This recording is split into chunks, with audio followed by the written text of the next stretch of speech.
नमस्कार, छायाज रेसिपीजमध्ये आज आपण रव्यापासून 4 खूपच मस्त अशा रेसिपीज बनवणार आहोत. बनवूया पहिली रेसिपी. तर यासाठी इथे मी 1 कप रवा घेतला आहे. जाड किंवा बारीक कोणताही रवा तुम्ही घेऊ शकता. यामध्ये त्याच वाटीने अर्धी वाटी दही घालायचं आहे. दही थोडंसं आंबट इथे घ्यायचं आहे. आता यामध्ये मी पाणी घालते. तर 1 वाटी पाणी घेतलं आहे. यातलं थोडं थोडं घालत जायचं आणि मिक्स करत जायचं आहे. तर इथे सगळं 1 वाटी पाणी घालून हे मी एकजीव करून घेतलं आहे. याच्यातल्या सगळ्या गुठळ्या काढून घ्यायच्या आहेत. आता इथे यामध्ये बारीक चिरलेली हिरवी मिरची घातली आहे. यानंतर बारीक चिरलेला कढीपत्ता घातला. किसलेलं आलं घातलं यामध्ये. यानंतर इथे मी चवीप्रमाणे मीठ घातलं आहे. आता हे मिक्स करून घ्यायचं आहे आणि आता 10 मिनटं हे असंच झाकून ठेवायचं आहे. 10 मिनटानंतर याच्यातला रवा छान फुलला आहे आणि हे आधीपेक्षा थोडंसं घट्ट झालं आहे. तर इथे यामध्ये आणखी थोडंसं आपल्याला पाणी घालावं लागेल. तर इथे मी आणखी पाणी घेतलं आहे. थोडं थोडं घालत हे मिक्स करत जायचं आहे.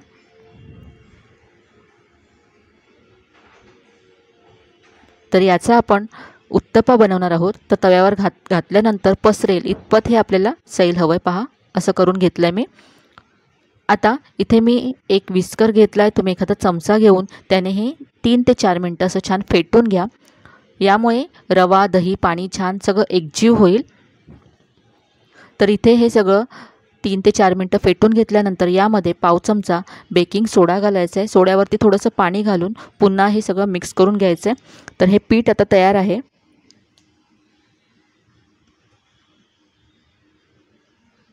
आता इथे मी गॅसवरती तवा गरम करत ठेवला आहे. तवा गरम झाल्यानंतर यावरती अर्धा चमचा तेल घातलं. तेल पसरवून घ्यायचं आहे. यावरती आता 1 चमचा पीठ घालायचं सेंटरला आणि थोडंसं असं पसरवून घ्यायचं. हा उत्तप्पा आपल्याला असा जाडच करायचा आहे. आता यावरती थोडासा कांदा, टोमॅटो, कोथिंबीर पसरवून घेतलं आहे. आता ओलं पीठ असतानाच हे आपल्याला असं प्रेस करून घ्यायचं आहे, म्हणजे त्याच्यात छान चिटकेल. आणि आता एका बाजूने भाजून झाल्यानंतर आपण उलटून घेऊया हा उत्तप्पा. तुम्ही तुमच्या आवडीप्रमाणे इथे भाज्यासुद्धा घालू शकता. दोन्ही बाजूने हा उत्तप्पा मी छान खरपूस असा भाजून घेतला. अगदी झटपट नाश्त्यासाठी होणारी अशी ही रेसिपी आहे. घाईच्या वेळेससुद्धा तुम्ही बनवू शकता. तर हा उत्तप्पा मी काढून घेतला. तर ही होती आपली नाश्त्याची पहिली रेसिपी. आता बनवूया दुसरी रेसिपी. तर इथे मी एक बाउल घेतला. यामध्ये एक छोट्या आकाराचा कांदा असा उभा चिरून घेतला आहे. अगदी पातळ असा हा कांदा चिरून घ्यायचा आहे.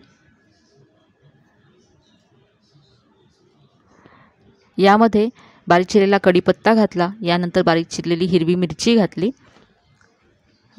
बारीक किसून घेतलेलं आलं घातलं. यानंतर अर्धा चमचा जिरं घातलं. यानंतर यामध्ये मी बारीक चिरलेली कोथिंबीर घातली. चवीप्रमाणे मीठ घालायचं आहे यामध्ये. आणि आता हे सगळं छान मिक्स करून घ्यायचं आहे.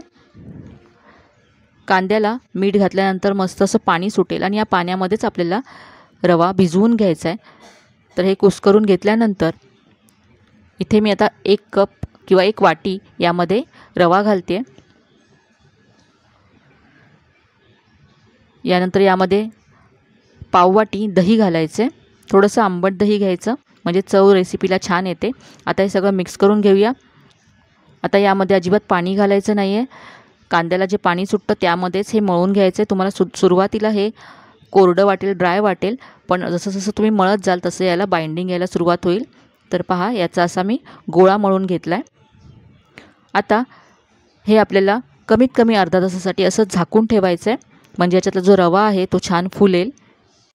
अर्धा तासानंतर हा रवा आपल्याला पुन्हा एकदा मळून घ्यायचा आहे. रव्याने मॉइश्चर ॲब्झॉर्ब केल्यामुळे हे घट्ट झालं आहे. तर पुन्हा एकदा मळून याला असं सॉफ्ट करून घ्यायचं. आता यातला एक छोटासा गोळा मी इथे घेतला आहे. इथे आता एक प्लास्टिकची मी बॅग घेतली आहे. याला तेल लावून घ्यायचं आहे, म्हणजे यावरती पीठ चिकटणार नाही. तर दोन्ही बाजूला मी तेल लावून घेतलं. यावरती हा गोळा ठेवायचा आहे आणि आता याचा वडा थापून घ्यायचा आहे.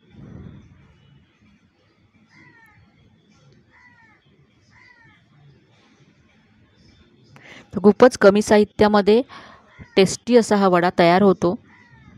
आणि चवीलासुद्धा खूप मस्त लागतो. तर हा वडा असा मी थापून घेतला.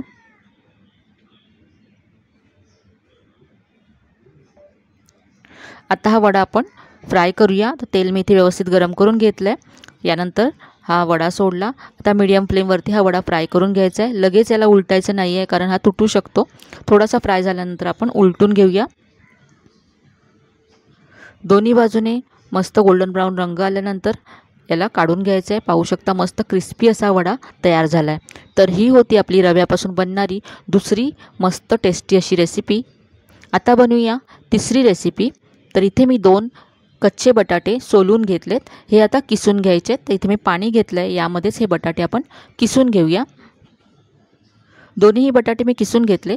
आता हा जो बटाट्याचा किस आहे तो पाण्यामध्ये स्वच्छ धुवून घ्यायचा आणि दुसऱ्या पाण्यामध्ये घालायचा आहे. आता हा किस असाच पाण्यामध्ये ठेवून देऊया आणि पुढची कृती करूया. तर इथे गॅसवरती मी कढई गरम करत ठेवले. यामध्ये 1 मोठा चमचा तेल घालायचं आहे. तेल गरम झालं की इथे अर्धा चमचा जिरं घातलं आहे. यानंतर बारीक चिरलेला कढीपत्ता घातला. बारीक चिरलेली हिरवी मिरची घातली. हे तेलावरती परतून घेऊया. यानंतर यामध्ये 2 कप पाणी घालायचं आहे.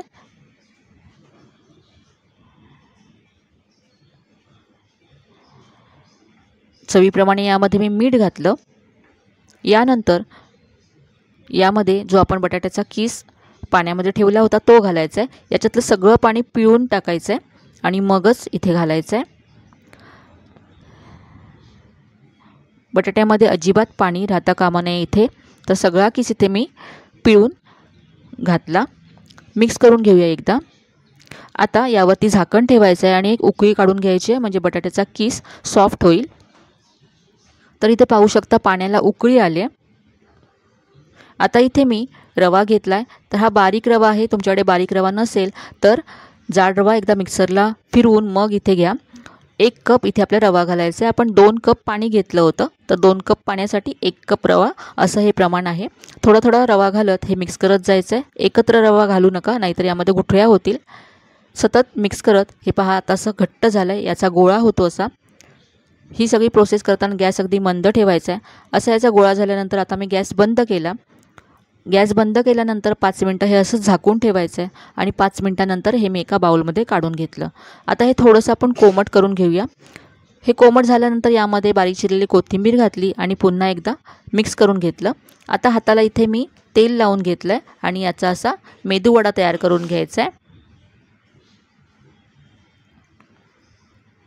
तर इथे पहा असे हे वडे तयार करून घेतलेत. आता हे वडे आपण फ्राय करूया. तर इथे मी तेल व्यवस्थित असं गरम करून घेतलं. यानंतर गॅसची फ्लेम मीडियम करून हे वडे सोडायचे आहेत. जेव्हा आपण वडे तेलात सोडू तेव्हा तेल अगदी व्यवस्थित गरम हवं, नाहीतर वडे खूपच तेलकट होतात. तर असे गोल्डन ब्राऊन होईपर्यंत हे वडे मी फ्राय करून घेतले. पाहू शकता अगदी मस्त असे हे रव्याचे मेदू वडे तयार झाले. चटणीबरोबर मी सर्व केले. ही होती आपली तिसरी मस्त अशी रेसिपी. नक्की तयार करून पहा. आता बनवूया चौथी रेसिपी. तर इथे मी 1 वाटी रवा घेतला. यामध्ये अर्धी वाटी तांदळाचं पीठ घातलं. यानंतर यामध्ये मी 2 चमचे गव्हाचं पीठ घातलं. यानंतर अर्धी वाटी दही घातलं यामध्ये. आता हे मिक्स करून घेऊया. यानंतर यामध्ये पाणी घालायचं आहे. तर सुरुवातीला मी अर्धी वाटी पाणी घातलं आणि मिक्स करून घेतलं. अजूनही हे खूप ड्राय आहे, तर इथे मी आणखी थोडंसं पाणी घेतलं आहे. तर ह्याचं घट्टसरच आपल्याला पीठ तयार करून घ्यायचं आहे. पहा असं हवं आहे, यापेक्षा पातळ करू नका. आता हे आपल्याला झाकून ठेवायचं आहे 10 ते 15 मिनटं, म्हणजे रवा छान फुलेल. तर इथे आता हा रवा मी झाकून ठेवते. तर इथे 10 मिनटं झालेत. आता यामध्ये आपण पुढचं साहित्य घालूया. तर इथे आता मी यामध्ये बारीक चिरलेला कांदा घालते. यानंतर बारीक चिरलेली हिरवी मिरची घातली. ही मिरची तिखट नाही आहे म्हणून थोडीशी जास्त घातली मी. यानंतर बारीक चिरलेला कढीपत्ता घालायचा आहे. किसलेलं आलं घातलं. यानंतर अर्धा चमचा जिरं घातलं. आता यामध्ये बारीक चिरलेली भरपूर कोथिंबीर घालायची आहे. चवीप्रमाणे मीठ घातलं. आता हे सगळं आपण मिक्स करून घेऊया। हे सगळं छान एकजीव केल्यानंतर यामध्ये पाव चमचा बेकिंग सोडा घालायचा आहे। याचे आपण ओनियन रवा बोंड बनवणार आहोत, जे खूपच चवीला मस्त लागतात।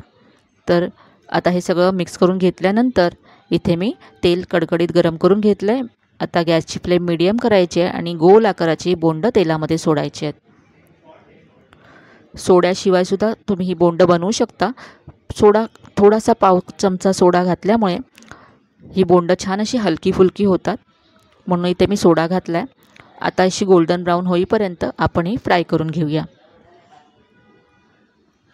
तर इथे ही बोंड मी काढून घेते। कमी साहित्यामध्ये मस्त अशी ही रेसिपी तयार होते। तर ही होती आपली रवा ओनियन बोंड। तर ही होती आपली चौथी आणि शेवटची रव्यापासून बनणारी मस्त अशी रेसिपी। तर आजच्या चारही रेसिपीज तुम्हाला नक्कीच आवडल्या असतील। रेसिपीज कशा वाटल्या कमेंटमध्ये कळवायला विसरू नका। रेसिपीज जर आवडल्या असतील तर व्हिडिओला जास्तीत लाईक करा, शेअर करा। चॅनलवर नवीन असाल तर चॅनलला सबस्क्राईब करायला विसरू नका। चला तर मग पुन्हा भेटूया अशा छान छान आणि नवीन नवीन रेसिपीसह। तोपर्यंत धन्यवाद।